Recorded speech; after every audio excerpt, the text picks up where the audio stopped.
It's homecoming weekend on the campus of Lenoir-Rhyne University as the nationally ranked Bears take on the North Greenville Crusaders. Saturday afternoon, kickoff at 2 p.m. Come watch the Bears take charge in 2014. You're watching the Lenoir-Rhyne Bears Football Weekly Press Luncheon with head football coach Ian Shields. We'd like our twos and threes play better. And so if there was a disappointment going away, it was that. But like I said, there was so many encouraging things from that Saturday. There was a lot of things to be proud of. But again, we can't dwell on that. It was a good team win. It's always good to have a conference win. And then now it's on to the next one. Transitioning to North Greenville. A very talented team. You're talking about a 4-1 team coming in here. Very athletic across the board. They have one loss. It was to Wofford. It was an excellent FCS program. And they were ahead of Wofford at halftime. I would say that, defensively, I think they run exceptionally well. They're very athletic. I think their inside linebackers are talented. The secondary runs well. Their front runs well. They pursue. They play hard. They're well coached, and that'll be a real challenge for our offense. They're scoring a lot of points. For our defense, it's a heck of a challenge. They're scoring 38 points a game.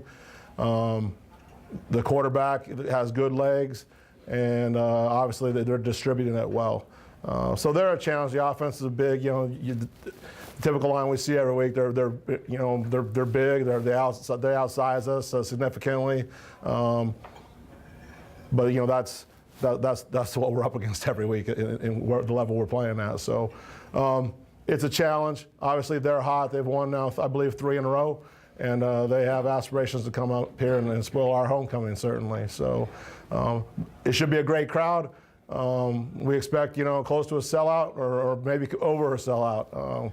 So that'll be, there should be 8,000 plus Bears fans here, and it should be a heck of an atmosphere here Saturday for homecoming. We're excited to see all the Bears back, or there's never an ex-Bear, but all of our alums back and in between the bricks. It's going to be a great day of football, and we're eagerly anticipating this matchup. But again, we have work to do still. It's not a finished product, but I do believe the arrow's pointing up, and we're making progress as a football team. With that said, I'll open up to any questions either regarding last week's game against Brevard or this coming Saturday against North Greenville.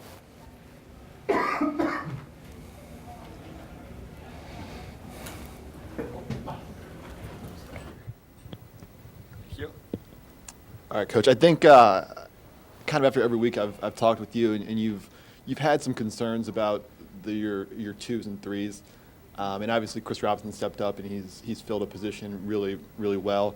What do you do to get the rest of your 2s and 3s kind of up to playing speed? Well, I think it's by design. Our 2s, and I know, Evan, you've been at a practice or 2 of ours. I think our practices are very efficient, and our 2s. We practice at a high rate, and we get a lot of reps in practice. I would venture to guess our 2s get as many reps as any 1s across the country. We get a lot of plays in practice, and hopefully they're quality reps, but we're getting a lot of reps, and that helps us with our conditioning level. And you can see we're in shape, and you can see the quality of our play of our 2s, albeit not as precise or detailed as for guys 2s and 3s to get in there and play at the level they're playing at, speaks to their preparation and practice. So I think that's the big key is just it goes back to player development and giving them a practice environment where they can develop.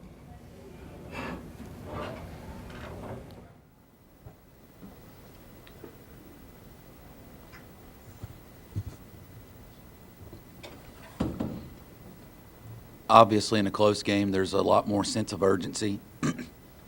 When a 2 or 3 gets called on the play, how do you keep them motivated in a game where it's not so close when they're out on the field and there is a tendency to maybe have an emotional letdown because it's not maybe technically that important?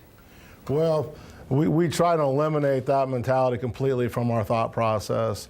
We tell our players a couple things in regards to that. One is the scoreboard's a lie. Whether you're ahead by 41 or you're down by 41, the scoreboard's like you shut it off as a player. Okay, and with that being said, the second component of that is just play the next play. you have no control over the one that just happened, and you can't worry about the 1-2 plays in front. The only one you have to worry about is the next play, and keep your mind in the moment.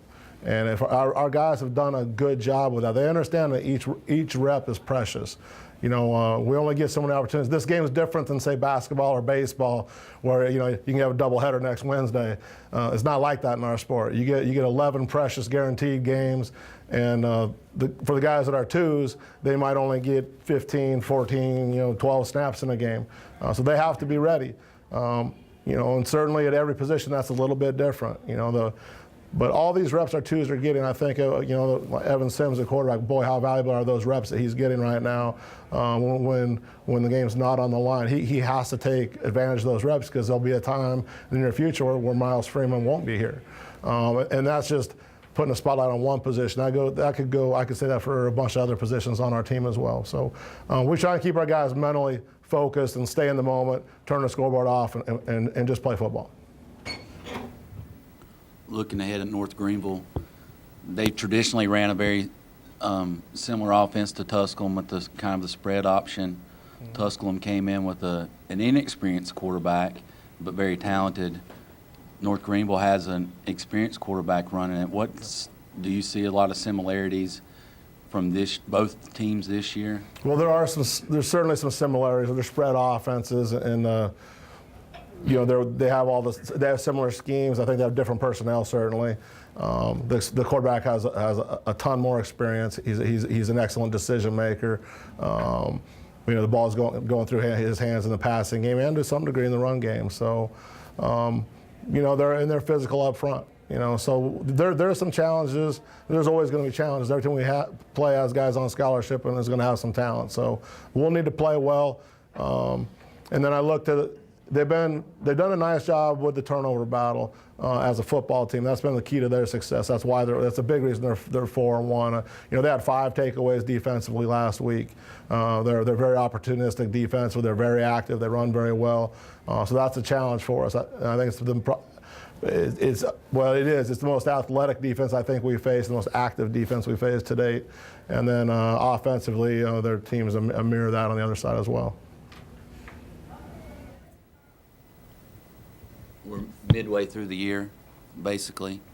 What has been the most pleasing thing for you to see, like as from a team standpoint, and maybe some individuals that have stepped up or stepped in that you may not have been counted on early on, but they've raised your eyebrows?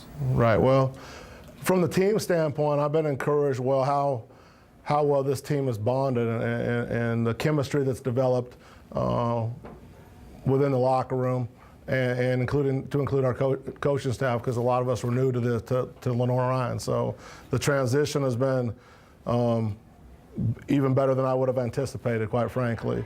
But that's a credit to the guys in our locker room. There's some tremendous senior leaders on our team, and we have a strong culture in place, and I think we're building upon that. It's a fun group to coach. They love to play football, and they're a great group of young men. I would say defensively, offensively, the system was basically in place. We've tweaked and adapted it to our style and some of the personnel we have here, and there's been some guys developed that way. Talk about a Vic Brannon. I think Miles Freeman's throwing the ball better. I think we have some new linemen up front with Geld, as we alluded to a week ago. But I think the thing that's pleased me the most is how our defensive players are taking to our defensive staff and schemes. Coach Casey's done a tremendous job coordinating that defense. We're on the top of the nation, towards the top in sacks. Our pressure's been great. We're getting great coverage. I think we're giving up 11 points a game right now, and some of those points given up are once our starters are out. So we're playing exceptional defense, and I think that's the key to playing championship football. Our offense in place, but our defense is setting the tone for this football team, and Coach Casey and the rest of the defensive staff have done a tremendous job. As far as guys emerging, I think, key, the easy one to point out is Chris Robinson. A guy like Ike Whitaker goes down, who's an All-American, and Chris Robinson comes in and has just filled in admirably and done a tremendous job. He's an excellent with the ball in his hands. He can make plays. He's improved as a blocker. He had some great blocks last Saturday. So I think that's been an emergence. Gerard's a constant for us. But we're having a bunch of other guys step in. Mike Patrick's been a key, I think, to our offensive success with Mike's just versatility. He can do a lot of things for us, and he solves a lot of problems for us. Like I said, he's our Swiss Army knife, so to speak. So, and up front, we're playing well, and the play of wide receiver is much improved and much more efficient. I believe we're towards the top of the country in passing efficiency right now. So anytime you can do that, you give yourself a great chance with our running game. If we can distribute the ball a little bit out there and back some people off, then it's going to make everyone's jobs easier. Coach, your first 4 opponents, you've outscored them by an average of 31 points. And I guess you can't expect to do that against these guys on Saturday. No. We've been fortunate, and we've played well to our guys' credit in many cases. But you throw all that out, and like I said, the most important game of the season is this next one against North Greenville, and we got a heck of a challenge coming here to Hickory. We talk about a 4-1 team. Their only losses to perennial power, FCS power in Wofford, and we'll have our hands full this Saturday. So. I expect a close contest and nothing less than a hard-fought game, and we know they're going to bring a bunch of determined competitors here to give us a heck of a fight. We healthy, Coach? Well, it's football, and you're midway through the season, so we all know we have some nicks and bruises and ours, but no excuses. That's the nature of this game. Next man up. And we'll have guys. We'll have Bears out there ready to play. With that being said, I appreciate everyone's support. Expect a huge crowd this Saturday for homecoming against North Greenville. It's going to be a great day, and there'll be some Bears flying around attacking, and we eagerly anticipate this matchup. Thank you. Go Bears. I'd like to say hello to you for just a minute.